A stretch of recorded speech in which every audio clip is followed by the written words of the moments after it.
Okay, trying this again. So, this is going to be a little different than my normal content. This is a primer for, like, standard combat stuff in 5e. Normally, I do long rambling videos about nebulous topics. So, this should be more rigid and structured and organized. We'll see if that's actually true at the end, or if I can bring the rambling back. So, 5e combat. Usually, or well, basically always, it starts with anytime the DM asks the players to roll initiative, which for most characters, you're just going to roll a d20 and add your initiative modifier, which is, for most characters, usually just your dex modifier. So if you have a 14 dex, you have a +2 modifier. Your initiative modifier is also a +2. So you just roll a d20 and add 2. For the most part, you're only going to be rolling initiative when combat starts. But all initiative really is some kind of time pressure. Other situations you might roll initiative are if you're trapped in a deadly puzzle that is threatening to kill you, like say one of those classic spiked ceiling, slowly descending crush guys puzzle. You might roll initiative, and everybody's got a turn to try to figure out ways out of this. And that's not so much that you are competing against enemies, you are racing against the clock in that situation. And using initiative there helps kind of codify and make sure everybody has a turn. So, but when initiative starts, you get slotted into initiative order, and higher initiative numbers means you go sooner. So if you roll, an 18 and then add your +2 and you've got a total of 20, you'll go on initiative count 20 and it counts down. So say a monster got a 21, that monster goes before you, then at 20 you go, and then whoever's got lower values than you down the line until it resets back to the top, or until there's no more creatures left in that order, and then it resets back to the top. That, top to bottom structure, that's called a round.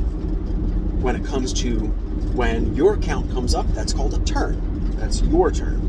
And that's important because some features, spells, other things, will specify that you can do this on your turn, or sometimes on a different creature's turn, or sometimes they'll specify on once per turn.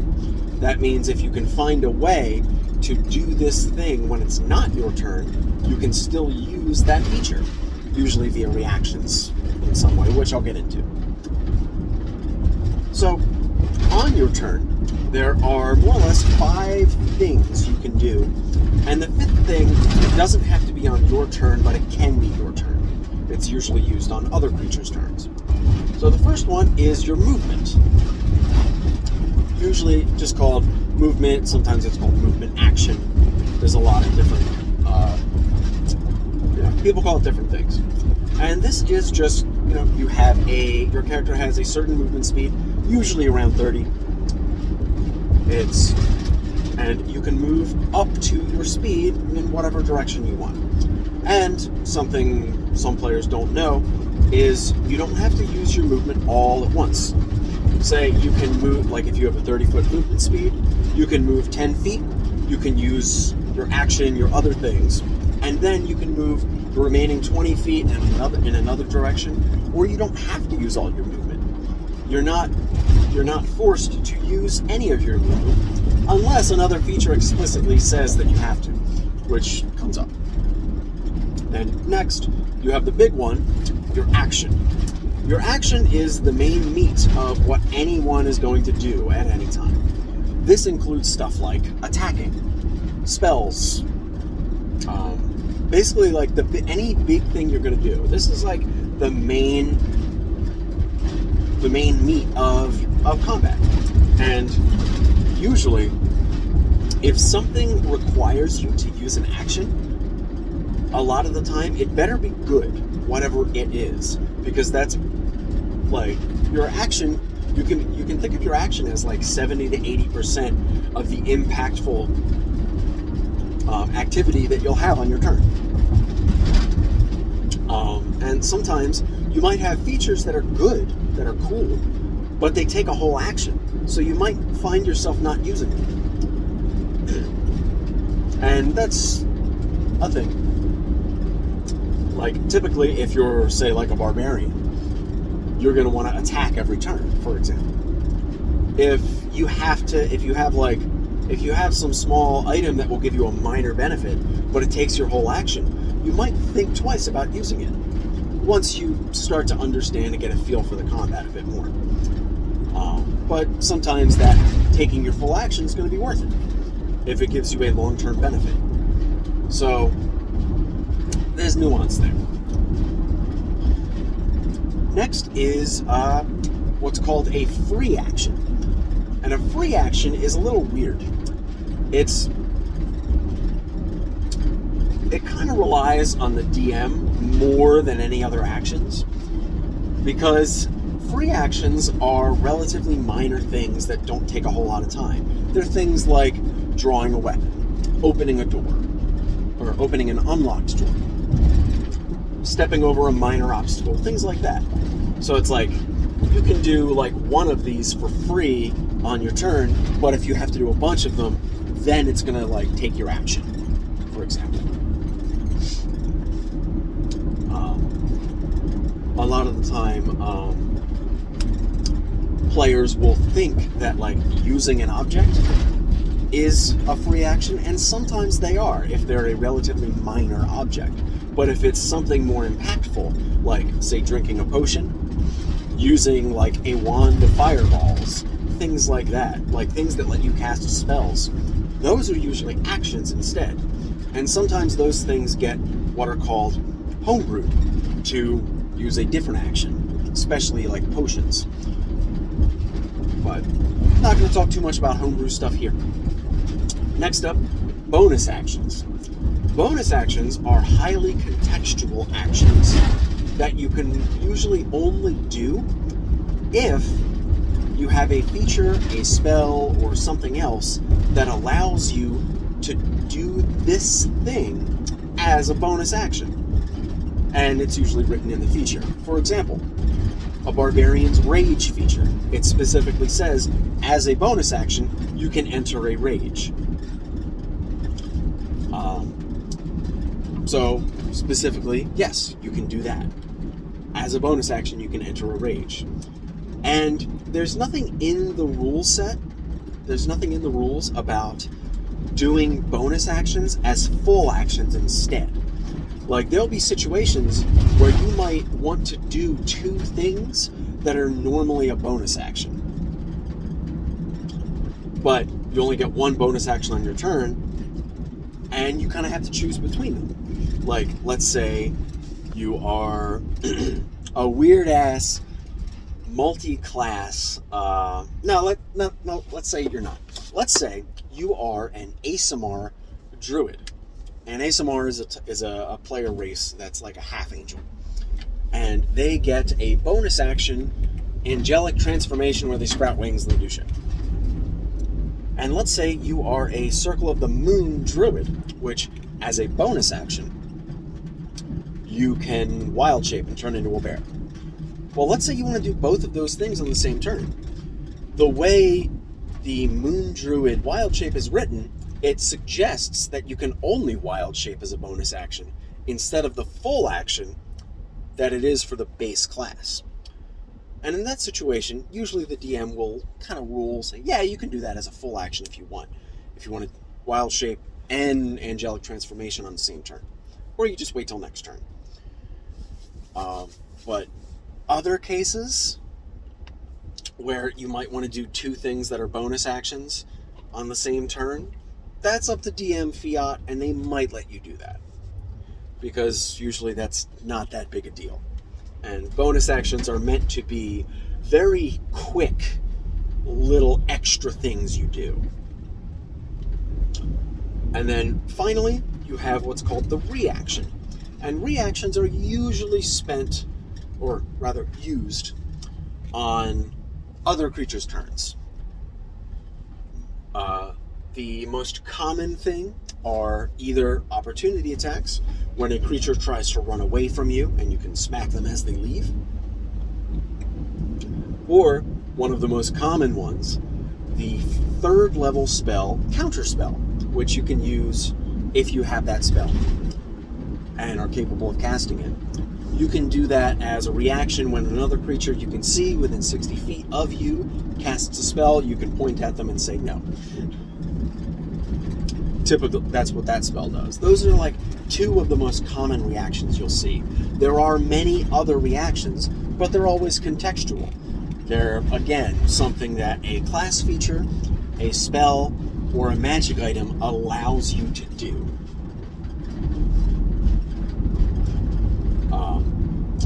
You can do them on your turn sometimes, depending on what happens. And they refresh, like you get 1 reaction per round, essentially, and it refreshes at the start of your next turn. So if you use it on somebody else's turn, when it comes back to your turn, your reaction comes back. But if you use it on your turn for whatever reason, and there's several things that let you use it, you don't get it back until your next turn.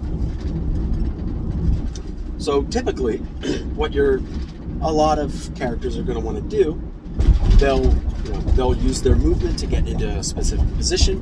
They'll use their action to cast a spell, attack, whatever it is, whatever their main thing is. They may do a bonus action, and also typically on the first round of combat, they might draw their weapons. But also typically, a lot of DMs will allow you to do like drawing of weapons and stuff like that as part of rolling initiative. This is a little bit more powerful than the rules suggest, but it speeds up the game, and that is a big factor there. Another little rule that speeds up the game is allowing the use of potions yourself as a bonus action, because it doesn't cause you to spend your entire action to do it, which means you don't get to do really anything else that turn. Like, think about if you're a fighter with several extra attacks. You're surrounded by a bunch of dudes. You can take a potion, but if you take a potion as an action, all these guys are going to attack you and deal that same amount of damage that you just recovered in that one from that potion, and you just effectively wasted a turn. If you do it as a bonus action instead, it allows you to still interact with combat, and it's definitely stronger, but it also, the other factor is players want to take their turn. They want to do their cool thing on their turn, and drinking a potion is not cool. It's not fun. That's as simple as that. Now, this does allow enemies to use these types of things too, but that's the price you pay. It just speeds things up a bit. So that's a quick overview of the more or less the 5 things you can do on your turn. But I want to circle back a little bit and talk a little more about actions, and I'll dip into bonus actions again as well. The common things you can do as an action are attack, which for your martials, your weapon using classes, this is what you're going to use. You can attack a few times, or before level 5, you can attack once. At level 5, a lot of martial characters get the extra attack feature, which allows them to attack twice on their turn. They don't get a second attack on like opportunity attacks and other things. And then also for certain features, certain weapon styles and stuff, you get a second attack as a bonus action. This is, again, contextual. You have to have something that lets you do that. The simplest one is 2-weapon fighting, to have 2 weapons.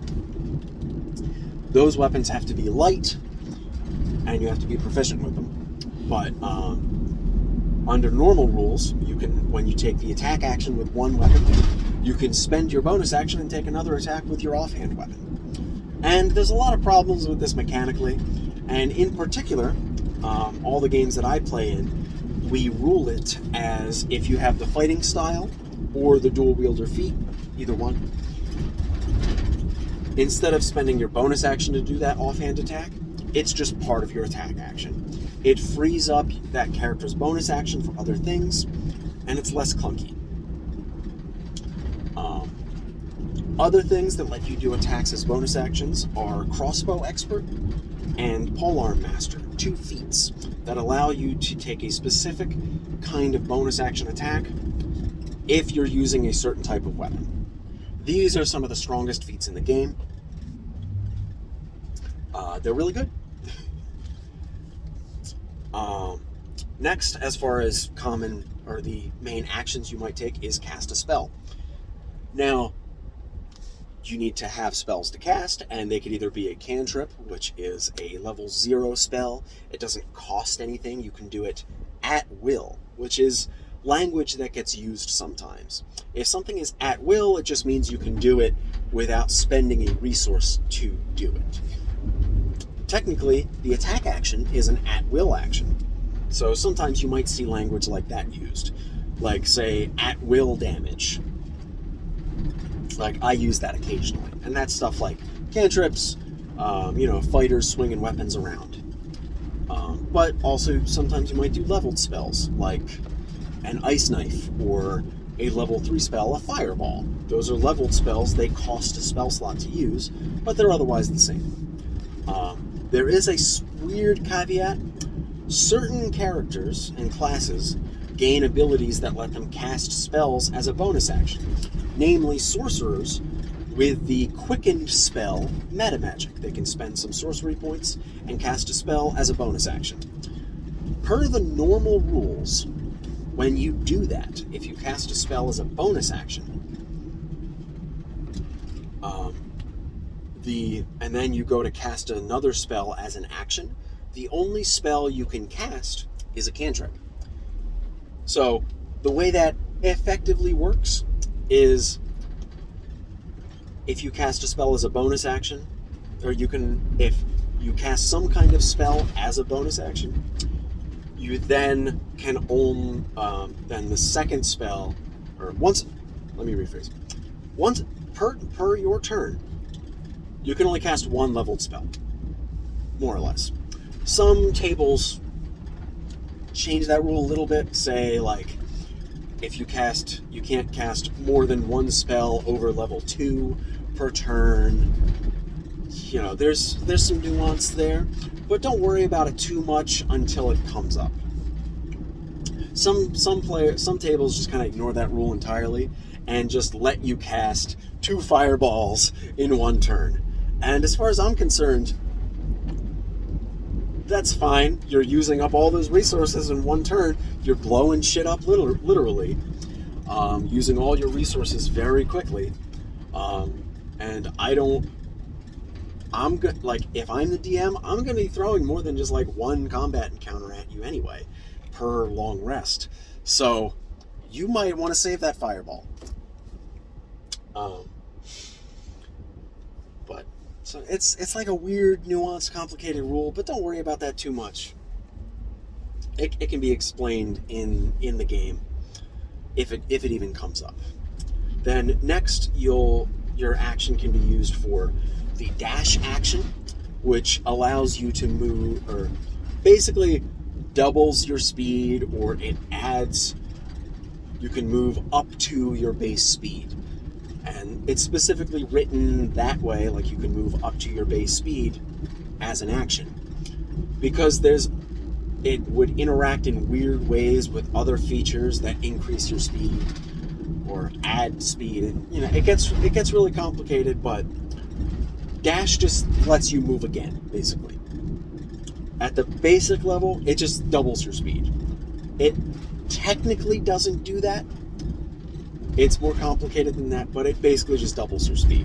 So you'll use that in situations like you need to get to a certain point. You don't need to get there and do something specific, but you need to get there. So you'll move, you're 30 feet, and then, oh, you're not there yet. Okay, you'll dash and move 30 feet again and get to where you got to go. Then next, there's the disengage action. This lets you, if you're in what's called engaged with a target, or a hostile target is threatening you, if you're in their reach. There's a lot of different language that's used. Basically, if you were to just run away, they would get an attack of opportunity on you. You can spend your action to disengage, and then they don't get that attack of opportunity, unless they have a feature that allows them to ignore it, like the Sentinel feat. So all that really lets you do is lets you escape without getting smacked. A lot of the time, this is a necessary evil type of thing. From a player's perspective, they're like, I want to use my turn, but I don't want to leave and get smacked. So I could either disengage and leave, or I could just do my thing, do whatever the thing is, like attack, swing my weapon, cast a spell, and not leave. So there's decisions to make. Some classes can do disengage as a bonus action, like rogues. They can do a few cool things as bonus actions. They can disengage, dash, or hide, which I'm going to talk about now. The hide action allows you to hide. It's not complicated. But specifically, stealth in 5e is a bit weird. You need to have some kind of cover or something to hide behind, some way to break whatever you're hiding from, break their line of sight on you. So you got to duck behind a counter. It needs to be a foggy area, that type of thing. Like, you can't just be standing there in an open room and just say, I hide, and then they can't see you anymore. So it gets a bit wibbly. Again, it's kind of up to the DM. A lot of stuff is up to the DM. There are some other things that are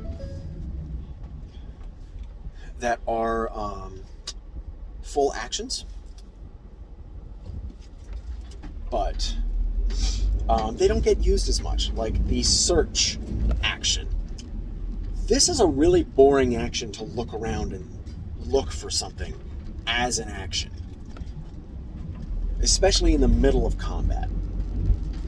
So a lot of the time, a DM will just kind of like, yeah, you can just look. That's like, maybe they might make it a free action.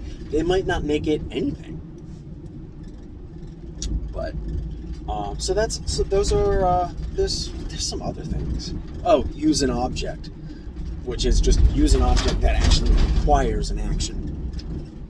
Otherwise, there's not a whole lot else. And then there's like contextual actions. Things like, some classes might give you like a weird transformation thing that you can do as an action. Or as an action, you can attempt to frighten this creature. There's lots of things that you can do, but they're all contextual. They're in you would get them as part of your class. So, yeah, that's a nice 24-minute primer on standard, like the way combat more or less works.